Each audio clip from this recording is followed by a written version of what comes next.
Welcome to the Worldshapers, conversations with authors about their latest books. I'm your host, Edward Willett, and this episode's guest, Steve Truitt, talking about his Mindset Chronicles, the Deletion, and the Spill.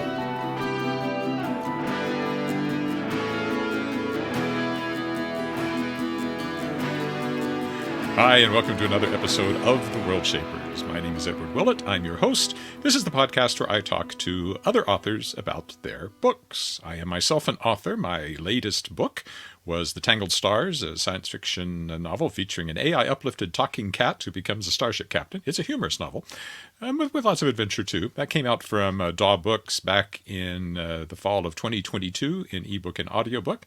I didn't have a new novel last year, but I did have a new edition of my first novel, Soulworm, a young adult fantasy novel set right here in Saskatchewan, which is where I'm speaking to you from. That came out from my own Shadowpaw Press back about a year ago now.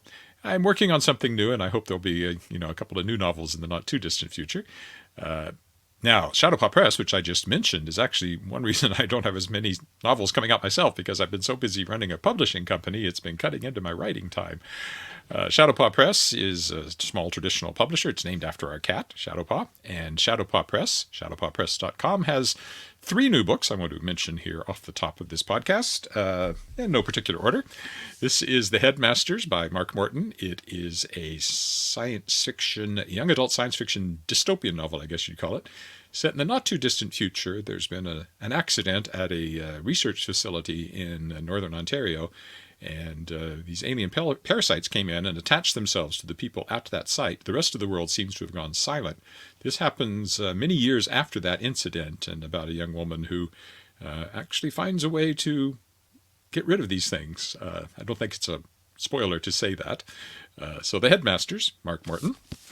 Then also we have The Good Soldier by Nir Yaniv. This is a humorous far future science fiction and military science fiction satire.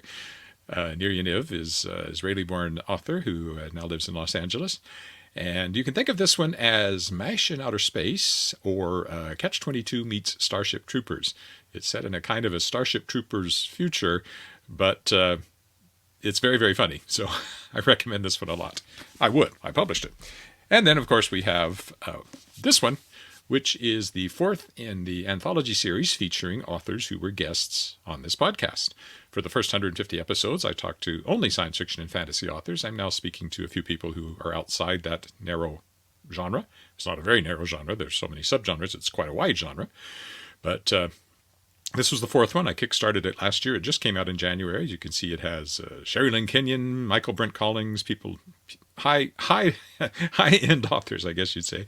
Lots of award winners and bestsellers, as all of these anthology series have had. And I'll be kickstarting Shapers of Worlds Volume 5, featuring 5th-year guests, very soon. I plan to launch that on April 2nd, and I will, of course, be blabbing it up here on the Worldshapers as it goes forward. Shadowpaw Press currently has a crowdfunder campaign running. This is to support the 9 books I'm publishing this spring and summer, which includes the downloaded, the latest novel by Robert J. Sawyer, which is currently out only in audio as an Audible original, with an A-list cast. Brendan Fraser is probably the one you'd recognize most immediately. And I have the print rights to that, so that will be coming out May 7th. Concurrent with that, there's a new novel by the late, great Canadian science fiction fantasy author Dave Duncan called The Trader's Son. I've got another new book, which is a poetry collection, coming out, The Door at the End of Everything by Linda Monahan, coming out this summer as well. And there are some reprints. I do reprints of previously published notable books, and the ones coming out in that vein are the Canadian Chills middle grade, let's call them horror/thriller/science fiction-y books by the Governor General Award-winning author Arthur Slade, Return of the Grudstone Ghosts, Ghost Hotel, and Invasion of the IQ Snatchers. Those will be coming out this summer. I've got another reprint poetry book, The Glass Lodge by John Brady MacDonald, which are poems that he wrote as a young man, and they came out to great acclaim back 20 years ago now. And this will be a new edition of that with facsimile reproductions of the original handwritten poems when he was a young Native man growing up in northern Saskatchewan around Prince Albert. And then we have one more new novel, which is another Dave Duncan book. It's called Corridor to Nightmare, and it's a fantasy novel. So those are all coming out from Shadowpaw Press this summer, and the crowdfunder campaign, which you can find at Crowdfunder, that's CROWDFUNDR, no e.com/Shadowpaw24.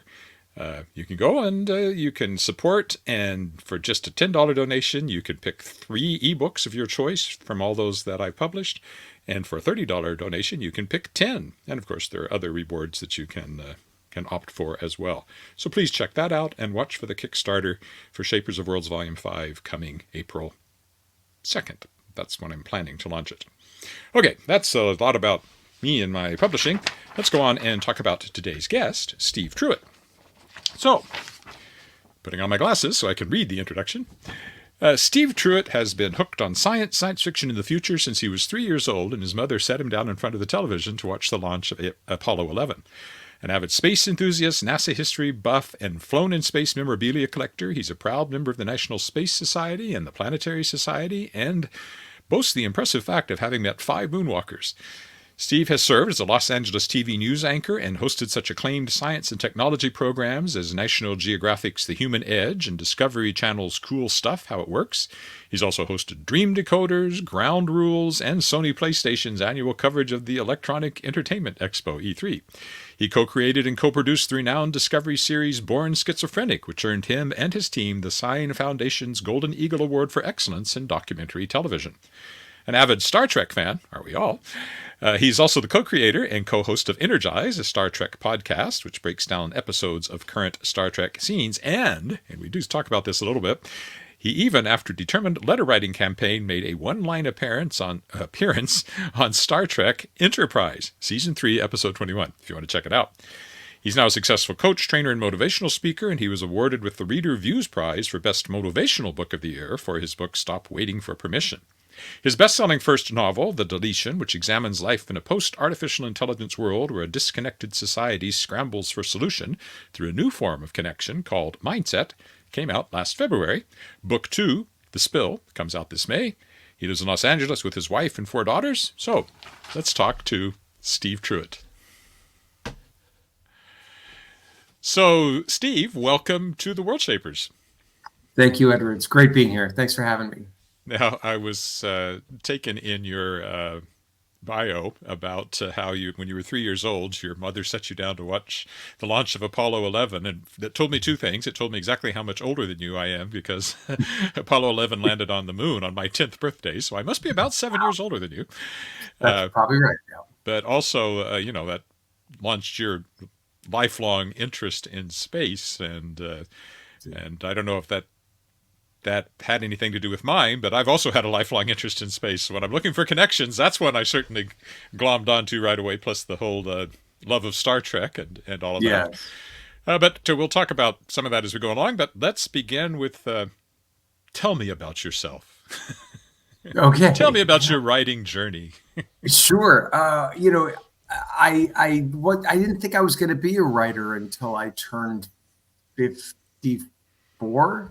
Or 5. I was a television news anchor and host, Discovery Channel, Nat Geo, Home and Garden TV. I was a local news reporter in Los Angeles for Channel 4 and also for CBS Channel 2. And I just thought I was going to be on TV the rest of my life. But that business changed dramatically around 2008 with the crash. Reality TV really came into prominence. There were more hosts, but actors weren't working because of the strike. So they hired all these actors to host. And I just saw the writing on the wall that I just wasn't going to make it past a certain point. And I started to try something different. I got into coaching. I got certifications in DISC, which is a communication style, Lean Six Sigma, DDI, all these courses that taught me how to train people in the corporate world. So I completely reinvented myself and got into the corporate world, mostly in clean energy, because I liked solar anyway, and I thought that was a great idea. And I worked for a lot of solar companies, including Tesla, which was my last one. And then I got recruited for a company, and they're in Torrance, California, not far from where I work, or rather where I live, and just started consulting for them. And now I do consulting, but I really missed the entertainment aspect of my life. I loved being on TV. I loved producing television shows. And I sat down with a buddy of mine probably 6 years ago, and I just said, I don't know what to do. Should I go back to TV and try? I don't think I could make it. I mean, I've been out so long, and I'm kind of an older guy. Why would they be interested in me? And he said to me, tell me about just what you just asked. Tell me about your journey. What got you here? And what I kept repeating to him throughout my career was that I was a writer. I wrote a lot of my shows, episodes. I do a lot of writing in consulting. I was even writing in New York when I first got out of college for an advertising agency. And he said, it sounds to me like you're a writer, actually. And I just, some light went off in my head, and I had this story in my mind for years that I thought, I'll never write a novel.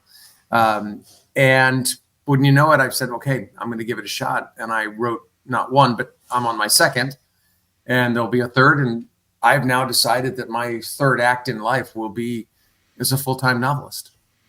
Well, and you mentioned in your bio that science fiction has been an interest of yours your entire life, and of course the Star Trek thing. So let's talk about Star Trek a little bit before we get to your novel, because certainly there is a certain age group of people for whom Star Trek was the gateway drug into science fiction. Yeah. Robert J. Sawyer, who's been on my show a couple of times and who I know really well, is a huge Star Trek fan. Yeah. I am a huge Star Trek fan. Would have been more of one if we actually got the episodes, because we lived in a place where you could barely get any television. So I always watched them in reruns, as I think many people did. But what drew you to that? And then tell me about the Enterprise experience. Oh, sure. Yeah. Well, I think what drew me to Star Trek was what drew most people who are fans of Star Trek. And that is the appeal of a future where we've come together as humans, as a human race. And our challenge now is out there in the cosmos, be it either facing a foe or transforming a culture or whatever Star Trek means to people. To me, as a child, watching the original series and then the Next Generation, which really I really got into, it meant an escape from what felt like a world that wasn't headed toward a Star Trek future. And in fact, in a lot of interviews, I've been accused of being really negative and pessimistic about the human race, largely because I think there is such an anti-Star Trek feel out there. Like, we don't have a future. Let's just live for now and destroy the place. But I just absolutely love the idea of exploration, of science, of logic, of proving what is true. Not being able to state something emphatically if you don't have the evidence for it. And then, of course, all the sci-fi itself, the ship itself. I thought the ships were beautiful. And so I moved to Los Angeles to be in broadcasting in 1992. Got into radio immediately and then into television, as I mentioned. And, all the productions out here, Paramount Studios was a few miles from my apartment where I was living. And Ron Surma was the casting director largely for Star Trek at the time. So I just started writing him letters. And I said, I want to be on a show. And back then, I think it was Voyager that was going on. And I wrote a couple spec scripts for Voyager and sent them in. I'm like, well, you can have this. You don't have to pay me. Just put it on the air. And I wrote Ron Surma probably, I'm going to guess realistically, 6 letters a year. Just handwritten letters. Please, I want one line on any Star Trek show. I don't care. And this is true. After 7 years of writing him, he finally called me and he goes, all right, fine, get in here. Just stop writing me letters. And I went in and I had a line on Enterprise season, I believe it was season 3. And I got to meet Scott Bakula and I got to meet David Andrews, who was my co-star. He was the co-star. I kind of worked behind him. But he was a great guy. And it was directed by the lady who played B'Elanna Torres on Voyager. It was one day. It was thrilling. I had a line. It was a great time. Of course, current Star Trek is a lot of it's shot in Toronto. I know Discovery. Discovery. Yeah, Discovery and Strange New World. With Christopher. Yeah, that's, I don't know why it couldn't come to me for a minute. Yeah. The Christopher Pike series. Right. And it is funny because I know I've done stage work and I know actors, and I'll be watching something like that and somebody will pop up and think, wait a minute, I was in a play with them when I was 30 years ago. Right. And they show up as a Vulcan or something. I was watching The Expanse, and there was a girl I knew as a kid, a child actor here in Regina, and I was watching that Martian Marine looks awfully familiar. It turned out to be her. So it's always funny. It does kind of take you out of the experience of being in a strange new world when you see somebody that you knew. My other one was Tatiana Maslany, who starred in Orphan Black. I've known her since she was 11. I directed her in a play when she was a kid. Oh, wow. And so, she's a huge star, but it's always interesting. That's an aside. So on the science fiction side. I did find that, though, Star Trek appeals to a lot of theater people. They quote Shakespeare all the time in Star Trek, and they also quote other verse.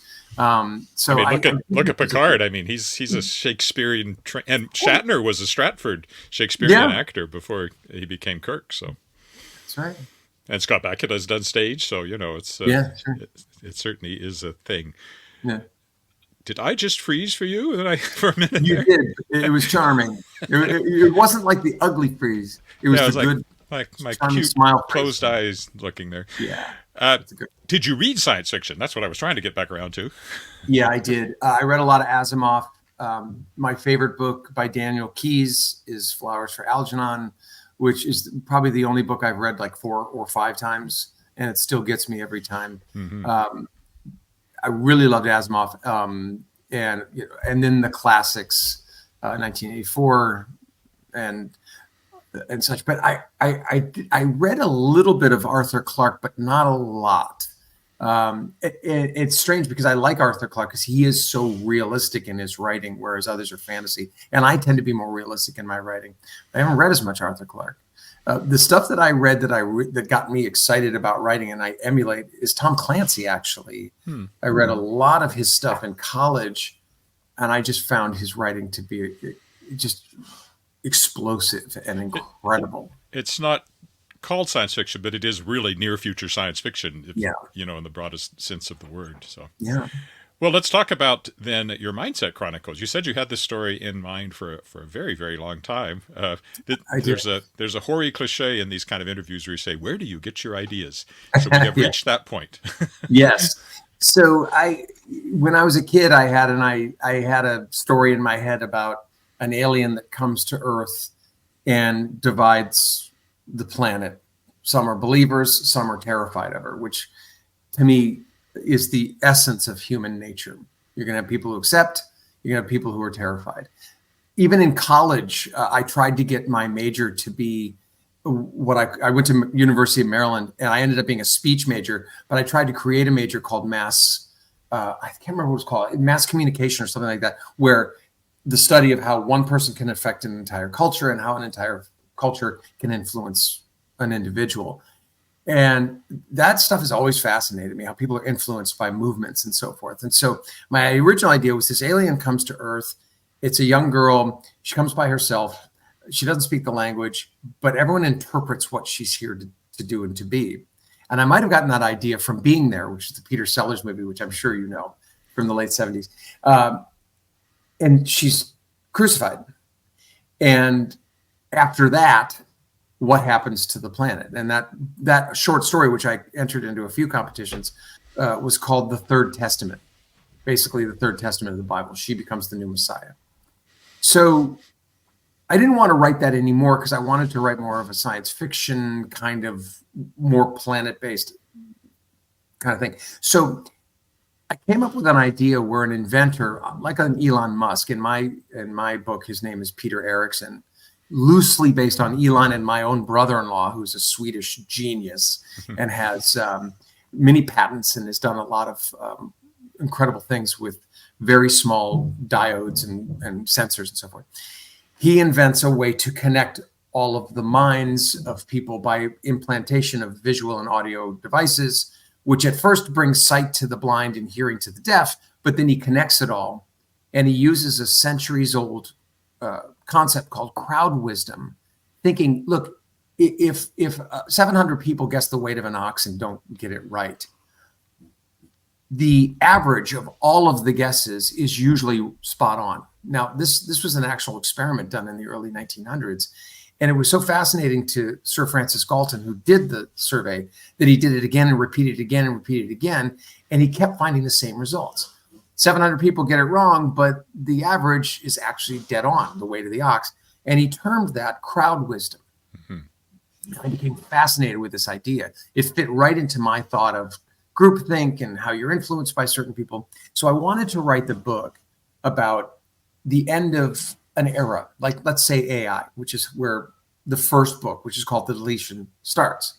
AI destroys itself, falls on its own sword to save humanity, because humanity is just not using it correctly. And AI, which is smarter than humans, says, you know what, you're probably going to use me to create the Terminator. I'm just going to kill myself and you guys will be on your own. So we open the first book in a period called the Deletion, where all communication is shut down and people are basically back in the Stone Age in a lot of ways, and they have to recover. And in this recovery, this Peter Eriksson comes along and he says, I can reconnect us with mindset. So he does. And in the first book, everything's going pretty well until this alien arrives at Earth. So I take the original short story and I throw it right into the middle of mindset. Alien still arrives.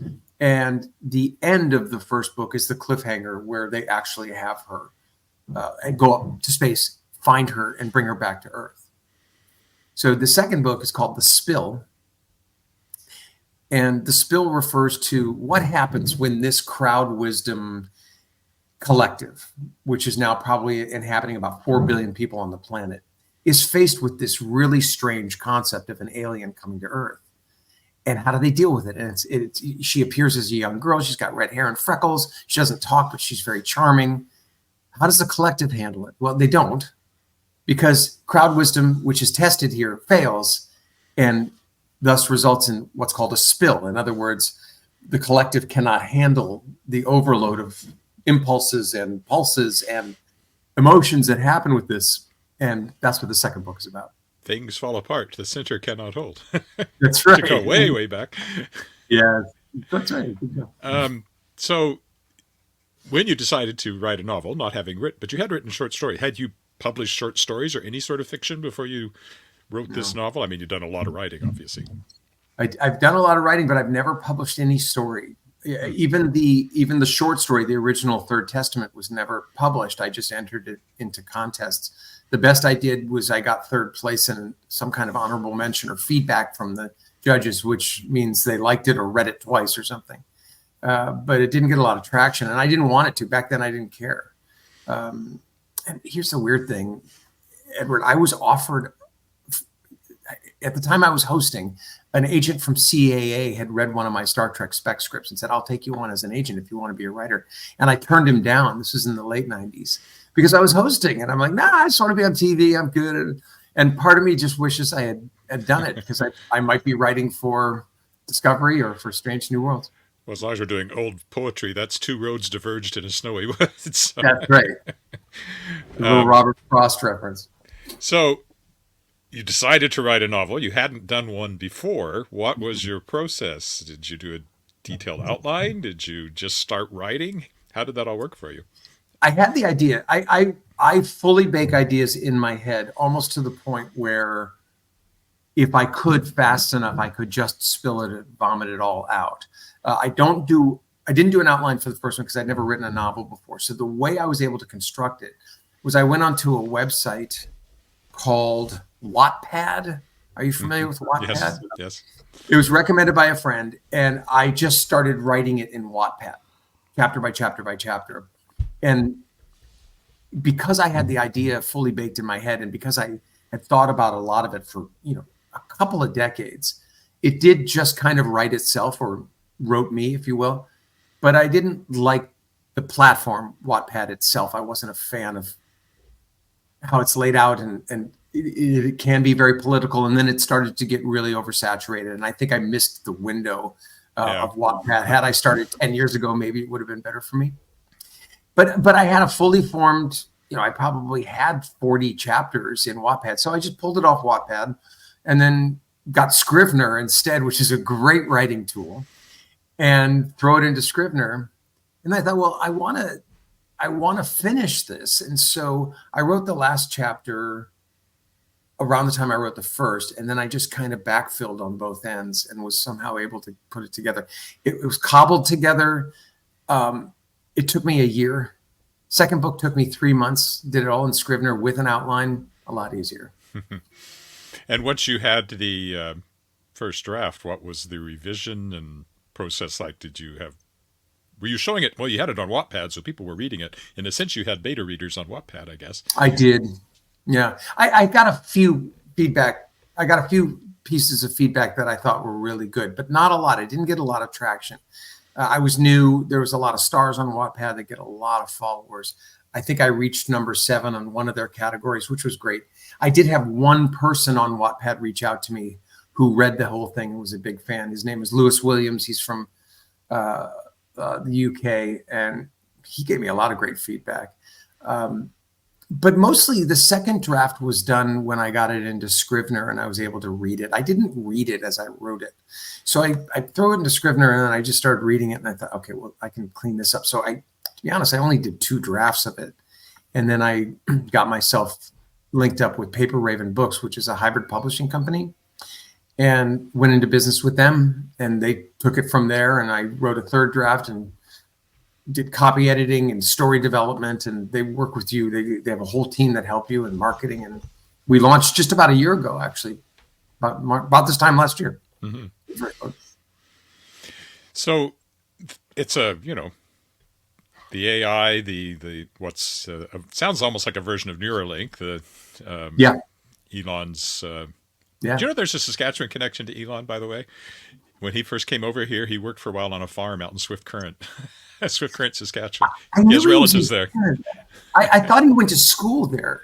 He might have. I've seen a really awful picture of him from that era.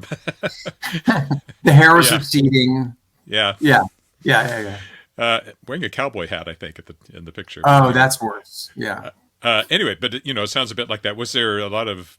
Did you have to do some research on the science involved? I did, and the way I research is as I'm writing, I think will prove this, right? So I come up with an idea. Usually the ideas will come up while I'm writing. Okay. So for instance, and to go back to the Neuralink thing really quickly, the timing couldn't be better because I hadn't known about Neuralink while I was writing the first book.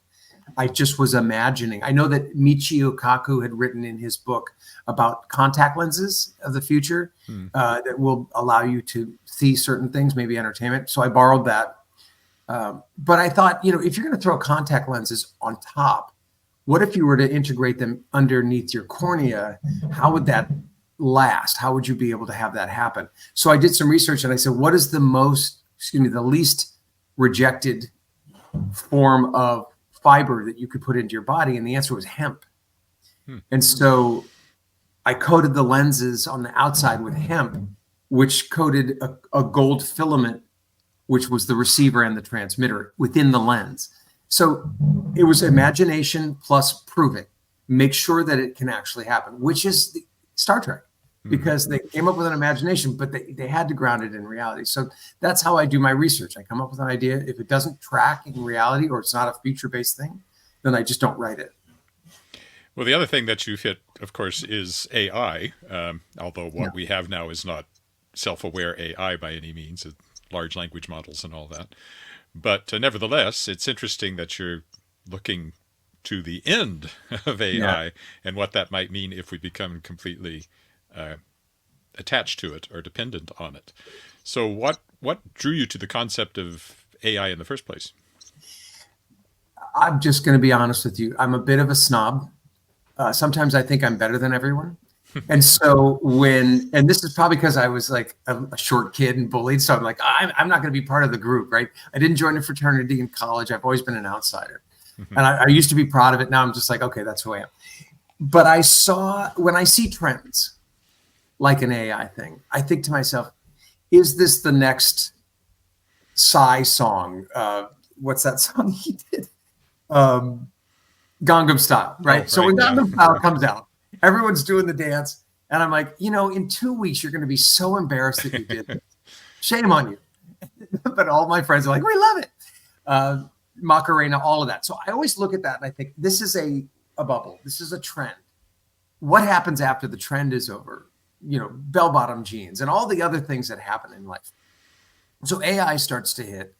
And I think, well, this is great, but it hasn't been proven. It hasn't been baked into our culture yet, like television or the internet. It's still new. We're still discovering it. Chances are it'll only just be co-opted by people who know how to make money out of it. It's probably not, and I could be wrong about this, of course, it's probably not going to be one of those things that takes us over like Terminator and kills us all. I don't think that's going to happen.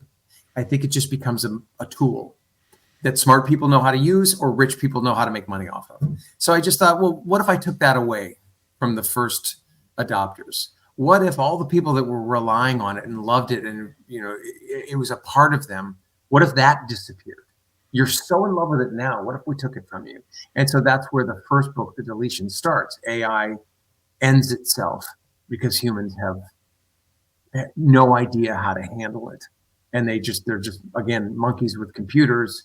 They just don't know how to use it resourcefully and correctly and positively. And so the AI is like, you know what? I'm smarter than you. You don't deserve this. I'm going to back out. I'm leaving the party. I'm doing the Irish goodbye. And it leaves. And humans are left with nothing. And something about that fascinates me. My question is, well, okay, now what? Well, and writing science fiction is all about those kinds of questions. If this goes on and what if are the two big ones for creating science fiction stories. And you've got both. If this goes on and we become dependent on AI, and then what if it goes away? It's interesting. There's been a few stories about things that we take for granted going away and the effect that would have on. I remember one years and years and years ago. I was a kid when I read it, but some bacteria gets out of probably a germ warfare lab or something, and it eats plastic, and suddenly we have a world without plastic and what that would mean. And of course, you got airplanes falling out of the sky, and because it happens, it gets onto an airplane, and all the plastic goes away while you're in flight and things like that. So yeah, there's been a few stories like that, and they do tend to give you a post-apocalyptic in a way. Yeah.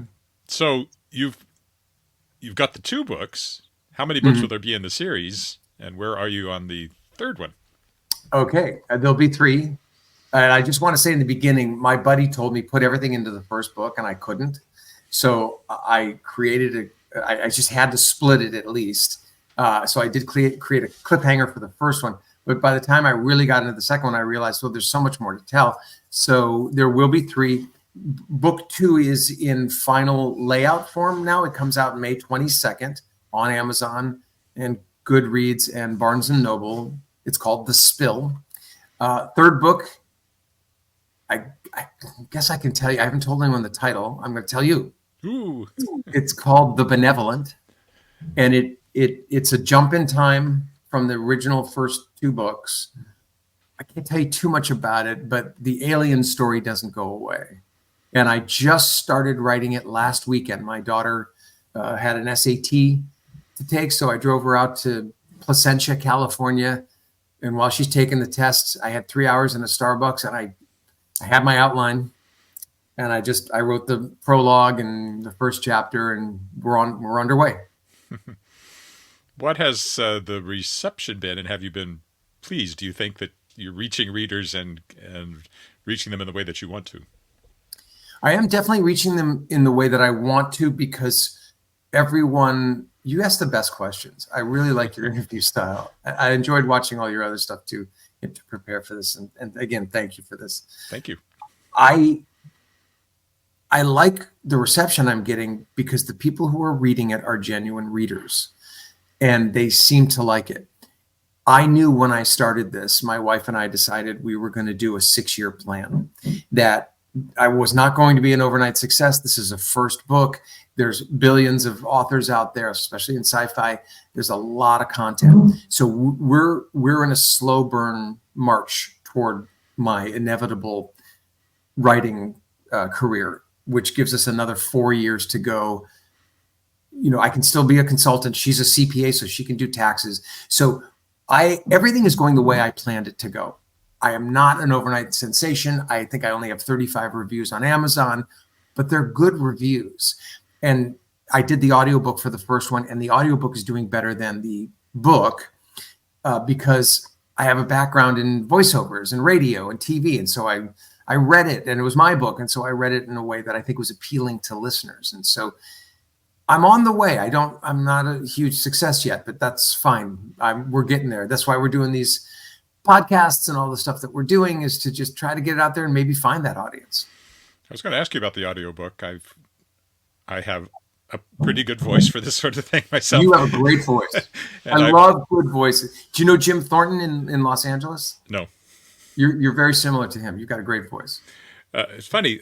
This is another aside, but I was in a coffee shop yesterday working, and I overheard somebody at the table next to me who was auditioning for the part of Darth Vader in the Ojibwe dub of A New Hope, I think he said. I thought that's the last thing I expected to hear in a coffee shop. He said there was not much money in it, and that's because there can't be that many Ojibwe speaking listeners for this. But still, it was just a funny thing to overhear. Well, did he have the timbre and the deep voice? No, actually, his voice was up here a bit, and I thought, you don't sound like Darth Vader to me, but I'm not the casting director, so right, exactly. Anyway, the thing about audiobooks, though, is that they are tremendously time consuming to create. Yeah. But what do you find different between audiobooks and print books? I'm not an audiobook person. I've recorded some of my own, but I don't listen to them. Do you listen to them? I did listen to mine. Do others? No, I don't. Yeah, I listened to mine. I had to listen to mine. Yes, I do. So my wife and I, we've got 4 children, and one of them is about to go to college, and we spend a lot of time driving to soccer games. I only have one daughter, and I spent a lot of time driving to things. So. Exactly. We have 4 daughters, all teenagers. That's another story. And we take them everywhere, and it's a pleasure for us. And so, yeah, we throw books on, and it depends. We have to agree on what the book we're going to listen to is. So we listened to both Obama's books last summer while we were driving back and forth, Michelle and Barack Obama's books. And I listened to a lot of Neil deGrasse Tyson. He was my college professor at Maryland. Really? Yeah. And so I love listening to him. I think he's got a really great style about him. But yeah, I do listen to audiobooks. What do you think the impact on readers is and listeners? How does the book hit differently for listeners than it might for readers? I'm curious because it's 2 entirely different experiences, even though and I'm actually publishing Robert J. Sawyer's next book, The Downloaded, which is just out right now as an Audible original. I just saw that. Yeah. It's got Brendan Fraser in it and people like that. Yeah. And I got the print rights because he wanted a Canadian publisher so he could hit the Canadian literary circuit, and we've known each other for a long time, so I'm publishing it. But they're 2 different animals, I think. Yeah. Which do you think serves your book better? I think for my book, it's the audio version. I know as a reader, a listener, and a human that in the middle of reading or listening, my mind can wander. And so my goal with reading my own book was to keep the listener engaged, not by overacting or being, overdone, but just by loving the material so much and doing what I can to make each word matter. Part of my career is coaching managers and people in business. I have to keep them engaged. Sometimes I do 4-hour coaching sessions or 4-hour training sessions. Got to keep them engaged. And so that's part of my background is I know how to keep people interested. And so I think that's what I put into my book as best I can. I have gotten great feedback on the audiobook. And I think that means that people are actually listening to it, not wandering off too much and getting a lot out of it. So you will be doing the second book, or maybe you've already done it, and the third as well?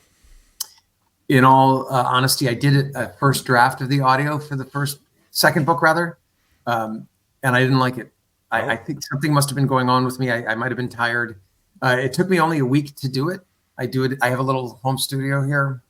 I'm going to do it again and give it justice. And then, yes, the third book, I'll also, when I'm done, I'll do the audio version of that too. Well, we've already talked about what you're working on, which is the third book. Yes. Where can people find you online and keep up with what you're doing? I've seen your website. It's a very good website. Thank you. I appreciate that. That was also Paper Raven Books. They helped me design that website. You can find me at stevetruitt.com. That's how I spell it. I do a blog there, which I call myself a futurist, only because I think about the future. I don't think that I'm qualified to call myself that, but I do it anyway. So there's a blog on there. I talk about AI in the future and crowd wisdom and what might be happening in the near future. You can go to Amazon.com and search Steve Truitt or the Deletion. Goodreads, BarnesandNoble.com. I'm probably going to be doing some signings in California this spring and summer. So if you go to stevetruitt.com, I'll keep you updated on that. And from your past life, you must be all over YouTube and streaming services and stuff. You know what's funny about that, Edward, is that I am, but it's all my old TV stuff. I don't have a beard. I'm about 15 years younger, and I'm hosting the Sony PlayStation event at E3, and I'm being a goofball, so it's a lot of my TV things. I haven't co-opted YouTube yet as an author. It's funny what shows up on there. I hosted a local show called Net Talk, which was a phone-in computer show. This was like turn of the century. We're talking 2000, 2002, 3, 4, somewhere in there. And somebody put a couple of those episodes up on YouTube, and it's like we're talking about. I remember this was the era when our tech guy brought in this thumb drive. He said, "You won't believe it. This has 2 megabytes of storage space." This little thing. Wow. Oh, megabyte. And of course, I look 20 years younger, and yeah, it's funny the things you can find on there. In 1983 or 4 or 5, my father came home with the first Apple Macintosh, the square one, and he set it down and he goes, "This is the future of computing." And then underneath there was a little box that had a light on it. I said, "Hey, what's that?" And he goes, that's the external hard drive. Nobody has this. It has 20 megabytes of storage on it. And he goes to me with all seriousness, "You'll never need another computer." Yeah, I was a newspaper reporter in the 80s, and I remember doing school tours and showing them our hard drive, which was twice the size of a microwave oven, like 2 of them shoved together. "This is our hard drive. This has 20 megabytes of storage. 20 megabytes. And here's the backup one, which has just as much, so everything gets copied over to it." But that was in Commodore 64 and Trash 80 days, TRS 80 days and all that. So anyway, well, it's been a pleasure talking to you, Steve, and best of luck with the book. And when the third one comes out, maybe I'll have you back on again. I would love it. Thanks. It was really nice talking to you and getting to meet you. Thank you so much for having me. Bye for now. And thanks to Steve for that great conversation. I certainly enjoyed it, and I hope that you did as well. I hope he did too. Just a few closing things before I wrap this up. First of all, a reminder that you can find the Worldshapers online at theworldshapers.com. You can also find it on Facebook at The Worldshapers and on X at The Worldshapers. You can find me personally at edwardwillett.com. You can find me on X at ewillett. You can find me on Facebook at edward.willett. And you can find me on Instagram at edwardwillettauthor. You can also find me on YouTube, which you may very well have done right now if you're watching this on YouTube. My channel has not only the Worldshapers podcasts, but some music and some other stuff. And most notably, I guess, the Walking in Regina videos. You can live walk with me. I live stream my walks around my home city almost every day. Not quite every day, but several times a week. Some are long, some are short, different areas. Downtown quite a bit because I live close to downtown, but I try to get around as much as I can, especially once the weather improves. There must be hundreds of those now. There's lots of them anyway. So you can pay a virtual visit to Regina with me. If you subscribe to my YouTube channel, you'll get notified whenever I go live with another Walking in Regina. And then, of course, you can always watch the recordings after that. And that's just at youtube.com/EdwardWillett. And then Shadowpaw Press, which I talked about quite a bit off the top, is at shadowpawpress.com. You can find it on X at Shadowpaw Press, on Facebook at Shadowpaw Press, and on Instagram at Shadowpaw Press. And, of course, I will be back sooner than usual, actually, I think, this week, because of this one going live on the day that it does. Every week I'll be back talking to another author about their latest books. I hope you'll continue to join me, and that's it for this time. Bye for now.